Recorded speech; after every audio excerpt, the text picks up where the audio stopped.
Итак, тема сегодняшней лекции – глобальные проблемы современности. Первый вопрос – возникновение глобального общества.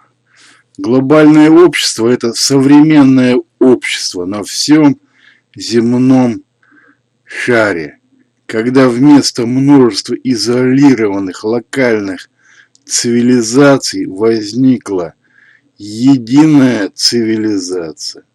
Этот процесс начался в новое время, в эпоху великих географических открытий, когда начались контакты между различными цивилизациями. Затем европейские страны разделили весь остальной мир на колониальные империи и начали вводить европейские изобретения по европейскому образцу. Сегодня сложилось глобальное общество во главе с глобальным парламентом. Это Организация Объединенных Наций, где построена глобальная информационная сеть связи, интернет, система глобальной миграции населения и глобального туризма, система глобального разделения труда между севером и югом, система глобальной телевизионной службы новостей, система глобальной киноиндустрии. Английский язык стал языком международного общения в этом глобальном обществе. Идет процесс стирания национальных границ. Но появились и глобальные проблемы, которые не могут быть решены усилиями только одной страны. Возможно, что глобализация напоминает вообще американизацию. То есть сегодня есть у нас один гегемон – Соединенные Штаты Америки, которые построили военные базы по всему миру и пытаются контролировать весь мир. Но Россия на Украине, в общем-то, восстала против этой американизации, против одного гегемона. И сегодня Россия выступает против однополярного мира, за многополярный мир. То есть Россия фактически восстанавливает систему конкуренции между различными цивилизациями. То есть русская цивилизация противостоит западной цивилизации, во многой степени американской или англоязычной цивилизации, потому что Соединенные Штаты контролируют в том числе и Западную Европу. То есть американцы построили в Западной Европе свои военные базы. Американцы организовали НАТО. Ну и пытаются американцы продвинуть базы НАТО на восток, пока не уперлись в территорию Российской Федерации. Ну и на Украине началась война за сферу влияния между Западом и Россией. И я уверен, Россия в этой борьбе победит. Ну, я думаю, Россия и дальше будет возвращать свою сферу влияния, например, Прибалтику, ну и так далее. Посмотрим, как пойдет. Так, следующий вопрос. Доклады Римского клуба Именно этот клуб впервые обратил внимание человечества на глобальные проблемы. История римского клуба началась в 1968 году, когда член руководства фирмы Fiat и вице-президент компании Оливетти Аурелио Пиччии разослал приглашение видным ученым и промышленникам с приглашением на научную конференцию. Они ограничили свой состав пределом в 100 человек. Римский клуб занимался изучением перспектив развития человеческой цивилизации посредством разработки компьютерных моделей. Ежегодно они стали заслушивать один доклад клубу. Было считано взаимодействие таких факторов, как размер населения Земли, количество продуктов питания, количество природных ресурсов, размер промышленного производства и состояние окружающей среды. Ученые предупреждали о грозящих катастрофах, если человечество не изменит тенденции своего развития. Деннис Медоуз сделал рекомендации добиться состояния глобального равновесия, то есть ограничить рост промышленности, но это предложение вряд ли осуществимо на практике. Ну, то есть, это утопия, сказка для взрослых. Затем Михаил Мисарович и Пестель предложили не достигать глобального равновесия, а перейти к органическому росту. Ян Тинберген изучил конфликт между богатыми и бедными странами и предложил создать новый международный порядок, чтобы добиться экономического равенства и уменьшить пропасть между ними. Но полное экономическое равенство между ними вряд ли возможно. Дениш Габбар исследовал сырьевые и продовольственные проблемы.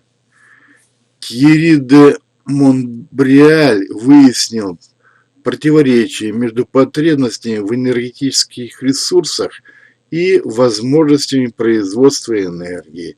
И он сделал прогноз о возможности второго энергетического кризиса. Джеймс Боткин выявил проблемы в традиционном обучении и предложил перейти к инновационному обучению, основанному на предвидении будущего. Морис Герние рекомендовал развивающимся странам ориентироваться на самообеспечение продуктами питания и реорганизовать свое сельское хозяйство. Следующий вопрос. Список глобальных проблем, перспектив и способов их решения. Ну вот первая глобальная проблема – опасность термоядерной войны. Эта опасность значительно уменьшилась после окончания холодной войны между СССР и США, когда из-за гонки вооружений в СССР произошел экономический крах и распад СССР. В ядерный клуб первоначально входили только 5 стран. Это США, СССР, Британия, Франция и Китай, которые препятствовали попыткам других стран овладеть технологией производства атомной или термоядерной бомбы. Но несколько лет назад испытания ядерного оружия провели Индия и Пакистан, отношения между которыми являются очень напряженными из-за спорных территорий на границе. Работу по созданию ядерного оружия ведет коммунистический режим в Северной Корее, действия которого могут быть совершенно непредсказуемыми. Кардинальным решением этой проблемы в США считали создание космического оружия, когда с помощью орбитальных лазеров можно будет сбивать ракеты противника на взлете над чужой территорией. Но этот проект оказался слишком дорогостоящим. Ну а сегодня идет война на Украине между Российской Федерацией и коллективным Западом. Фактически Россия воюет против Соединенных Штатов Америки. Этот вооруженный конфликт вполне возможно может закончиться ядерными ударами, взаимными ядерными ударами по территории противника. Ну, эта война была вызвана расширением НАТО на восток. Ну, Россия была вынуждена защищать свою территорию и свою сферу влияния. А Украина считается и была всегда сферой влияния России. Но Россия не хочет уступать свою сферу влияния американцам. Я думаю, что Россия победит и отстоит свою сферу влияния. Ну, ядерный конфликт из-за Украины вполне возможен. Так, вторая глобальная проблема. Опасность глобального терроризма. США подверглись атаке со стороны международных террористов 11 сентября 2001 года. С помощью пассажирских самолетов были полностью разрушены два небоскреба Всемирного торгового центра в Нью-Йорке и повреждено здание Пентагона. В ответ США провели военные операции в Афганистане и Ираке. В Афганистане американцы свергли фундаменталистский режим движения «Талибан», разгромили тренировочные базы террористов. В Ираке американцы с небольшими потерями в живой силе сумели свергнуть режим Саддама Хусейна. Но сегодня американцы имеют большие потери в живой силе в результате партизанской войны и бесчисленных террористических актов в этой стране. США провозгласили своей конечной целью установление демократии в мусульманских странах. Вместо тирании Муаммара Каддафи в Ливии и Саддама Хусейна в Ираке. Но в результате военных операций США и стран НАТО против этих тиранов в этих странах стали править террористы. Эти страны погрузились в пучину хаоса и гражданской войны. США и НАТО были вынуждены вывести свои войска из Афганистана полностью в 2021 году. И этот вывод войск был похож на бегство, на поражение. Американцы оставили в Афганистане горы оружия для террористов Талибана.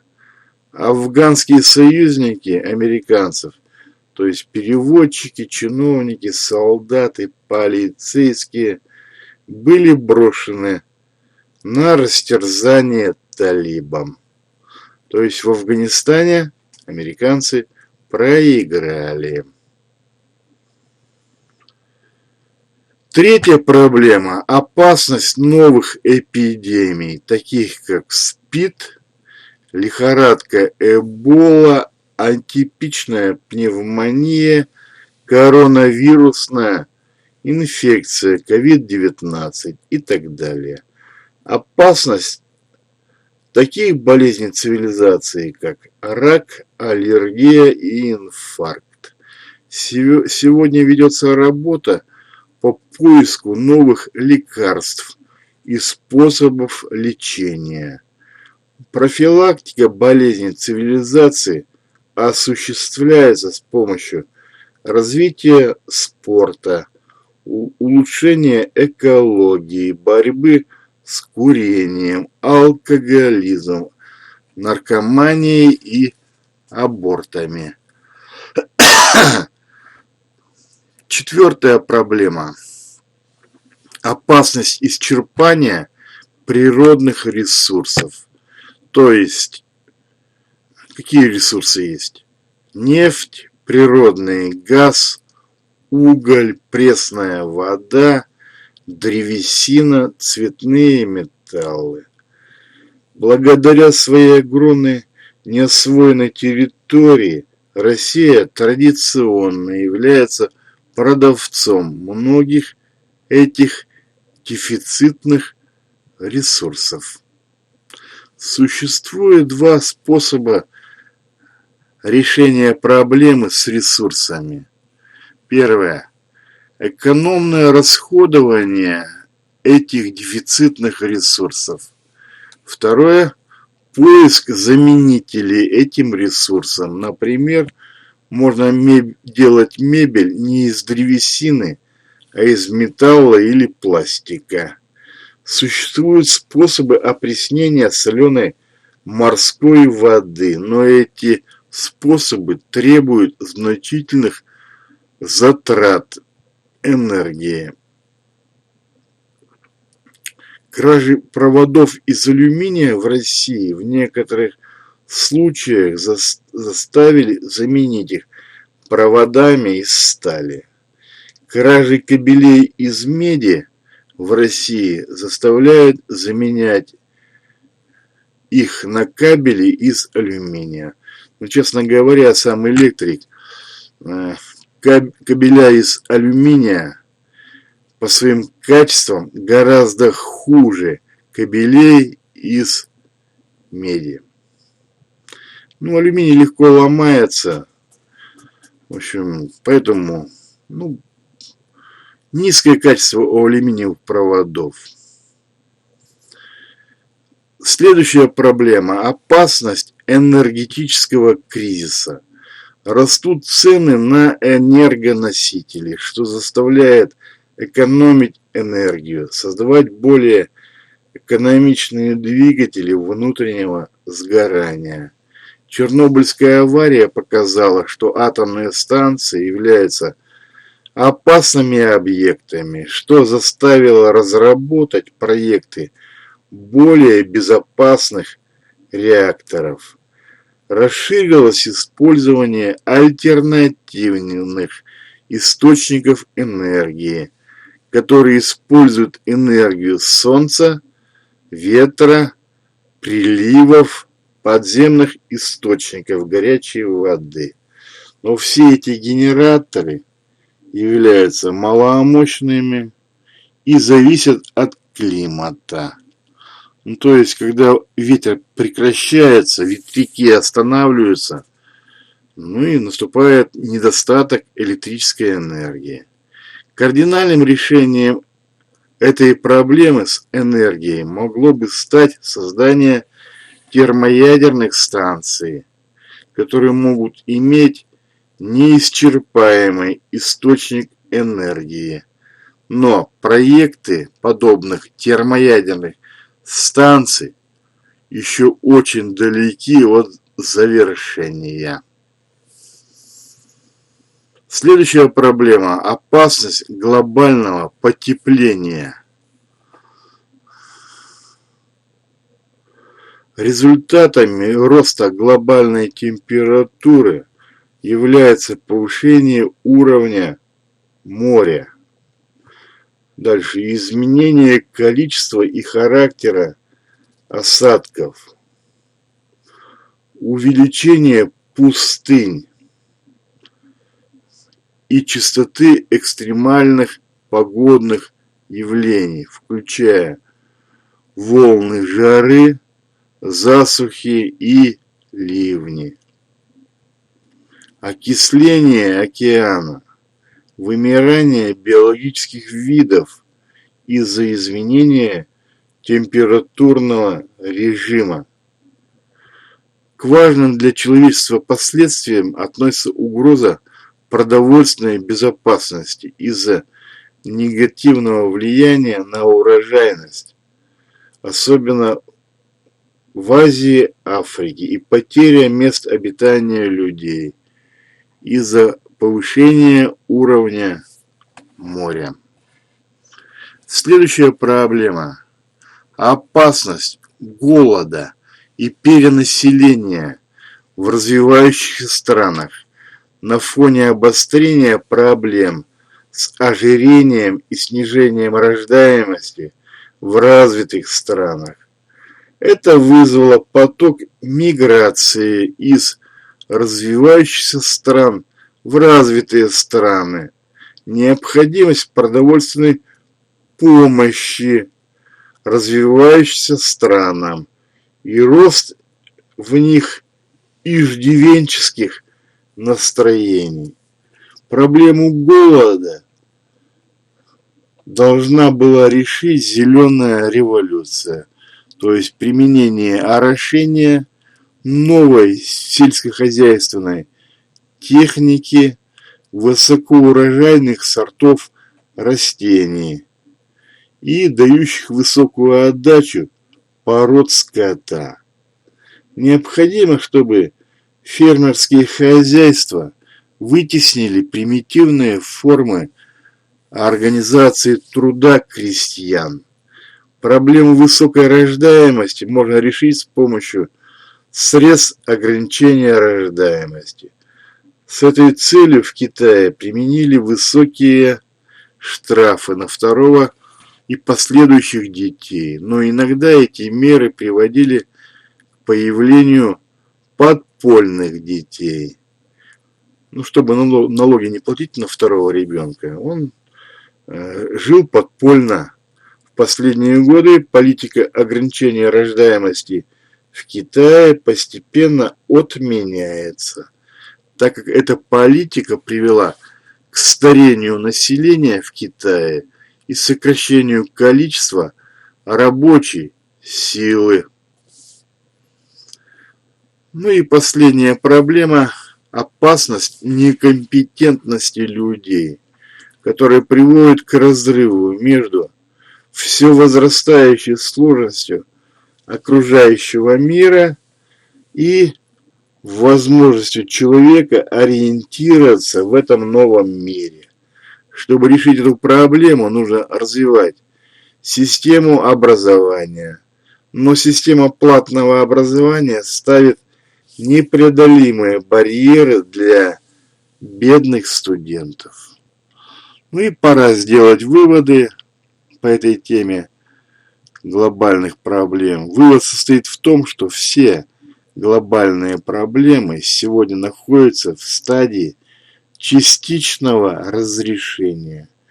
Человечеству рано или поздно удается решить любую проблему, после чего начинают возникать новые проблемы. Вся история человечества представляет собой бесконечную цепь возникновения и решения все новых и новых проблем.